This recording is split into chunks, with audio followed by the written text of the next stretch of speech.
డాడ్ని ఎలా కలిసారు? Thank you సృష్టి. అంటే ఇప్పుడు ఒక మదరు ఒక హస్బెండ్ గురించి బిడ్డ ముందు చెప్పడం అనేది కొంచెం నేను ఇప్పుడు మీ అంటే అఫీషియల్గా బిడ్డనే సరే ఓకే చెప్పండి చెప్పాలి. వాట్ ఎవర్ ఇట్ కొంచెం ఇదిగానే ఉంది. అయినా కానీ నీకు నా గురించి తెలుసుకోవాలని చెప్పేసి ఉంది కదా, దానికి I appreciate you, thank you. And నేను అదృష్టంగా ఫాలో అంటే అనుకుంటున్నాను.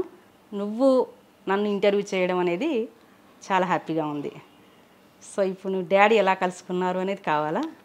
యాక్చువల్గా డాడీది వరంగల్ జిల్లా, నాది వచ్చేసి పాత నల్గొండ కోదాడ మండలం దగ్గర ఒక తండా, గోల్ తండా.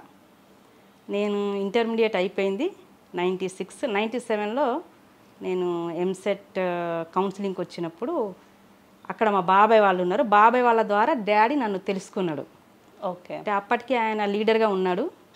సో చూసుకుంటూ ఉన్నాడు, అమ్మాయిని చూసుకుంటున్న క్రమంలో ఇంకా ఆయనకు 1, 2, 3 అట్లా చూసుకుంటారు కదా పారామీటర్స్. ఆయన కొన్ని పారామీటర్స్ ఆ తర్వాత పెళ్ళైన తర్వాత తెలిసింది నాకు. ఆ పారామీటర్స్లో చూసుకున్నప్పుడు నేను నెంబర్ 3. ఓకే. అట్లా మా ఊరు పక్కనే ఇంకొకటి మా నానమ్మ వాళ్ళ ఊరు ఉంది, బాలాజీనగర్ అని. బాలాజీనగర్లో ఆయనకు చాలామంది ఫ్రెండ్స్ ఉన్నారు. సో అలా మా ఊరు నా డీటెయిల్స్ తెలుసుకొని నన్ను అప్రోచ్ అయ్యారు ఆయన.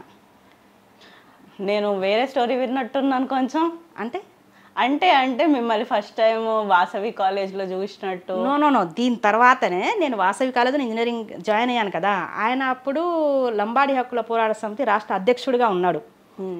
అప్పుడు అంటే వీళ్ళు ఎస్టీయా కాదా అంటే సీట్ల పంపకంలో అలాట్మెంట్లో ఎస్టీ వాళ్ళకు రావట్లేదు అంటే వాళ్ళకి నిజంగా వీళ్ళు ఐడెంటిఫై చేయడానికి ఆయన ఉండే అక్కడ.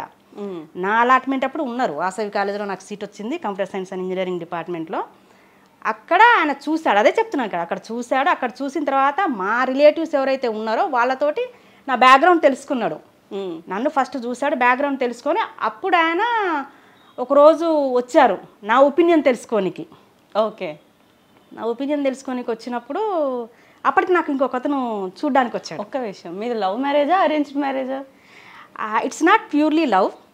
ఓకే. Love come arranged. ఎందుకంటే ఆయన నాతోటి మాట్లాడి నా ఇంట్రెస్ట్ ఏందో కనుక్కున్నాడు.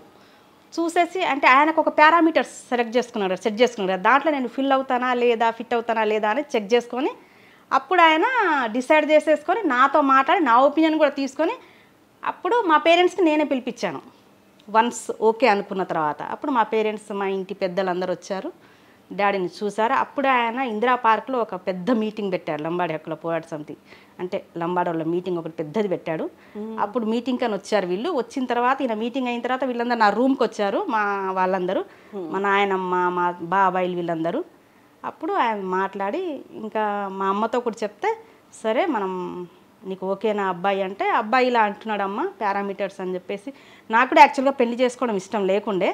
ఇంట్లో పెద్దమ్మాయిని తండాల నుంచి వచ్చాను, 4 అక్కచెల్లెలం కదా మేము, పెద్దమ్మాయిని కాబట్టి ఆబ్వియస్లీ అందరూ ఎప్పుడు పెళ్లి చేస్తారు, అమ్మాయి పెళ్ళి ఎప్పుడు చేసుకుంటారు, ఇట్లా అట్లా అని అడుగుతూ ఉంటారు. సో ఆ క్రమంలో నేను కూడా ఒప్పుకోవాల్సి వచ్చింది. నాకు నచ్చింది ఏంటి అంటే, నేను 10th క్లాస్లో ఉన్నప్పుడే నాకు యానాది సార్ అని సోషల్ చెప్పేవాళ్ళు సారు. ఆ సార్ బాగా చెప్పేవారు, అమ్మాయిలు మీరు పెళ్లి చేసుకుంటే కనుక డౌరీ ఇవ్వద్దు, అమ్మాయిలు ఇవ్వకుండా పెళ్లి చేసుకోవాలి అని ఆయన ఆ రోజు అన్నందుకు నేను ఫిక్స్ అయిపోయి అది ఈ ఇంటర్ని కూడా తీసుకోవడానికి రెడీగా లేడన్నట్టు డౌరీ. సో అలా నేను మ్యాచ్ అయింది అన్నట్టు. ఇంకొకటి సోషల్ వర్కర్గా ఉన్నారు అంటే బ్రాడ్గా ఆలోచిస్తారు, నాకు అన్నదమ్ములు ఎవరు లేరు, మేము 4 మా ఫ్యామిలీని చూసుకుంటాడు అన్న ఉద్దేశంతో నేను యాక్సెప్ట్ చేశాను.